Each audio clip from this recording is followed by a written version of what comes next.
Protektahan ang sarili po ninyo laban sa mga kamalasan, sa mga inggitera, sa mga evil eye po dyan, sa mga marunong mangkulam at marunong na mga palipadangin at sumpa. Ito ay very powerful. Gawin nyo po ito sa umaga, Martes ng umaga. Or kaya bago ka matulog para habang ikinatutulog ay meron kang mabisang proteksyon. Isusulat nyo po ito sa kaliwang pulso po ninyo.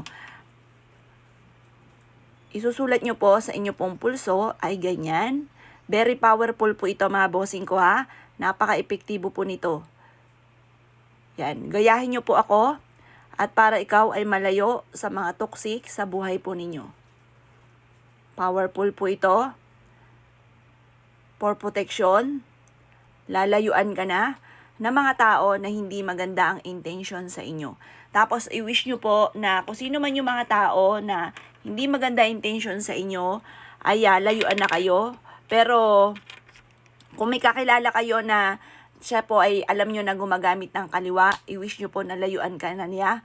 Or kaya po kung hindi nyo alam, sabihin nyo lamang po, simula na ngayon ay lalayuan na ako ng mga tao na hindi maganda intention sa akin.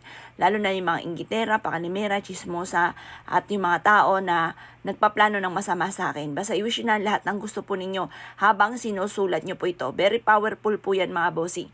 Kayo mismo magugulat dahil yung mga taong inggitera sa buhay po ninyo, yung mga chismosang yan, lalayuan ka na niya. Very powerful po ito. Kaya kung ikaw ay naniniwala at gagawin nyo to, gawin nyo na po siya. At ang bilis po ng talab po nito. Para layuan ka na ng mga tao na hindi maganda ang intention sa inyo.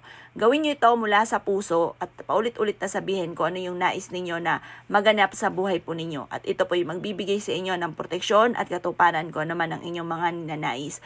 Proven po yan mga boss. Kayo mismo ay magugulat dahil yung taong naiinggit sa inyo, chinichismis ka, mananahimik na po sila at lalayuan ka na nila. Mas mainam po yan dahil kapag alam mo na malayo sila, safe na safe ka. Kapag nandiyan sila sa paligid, nako, yan na naman ang intriga.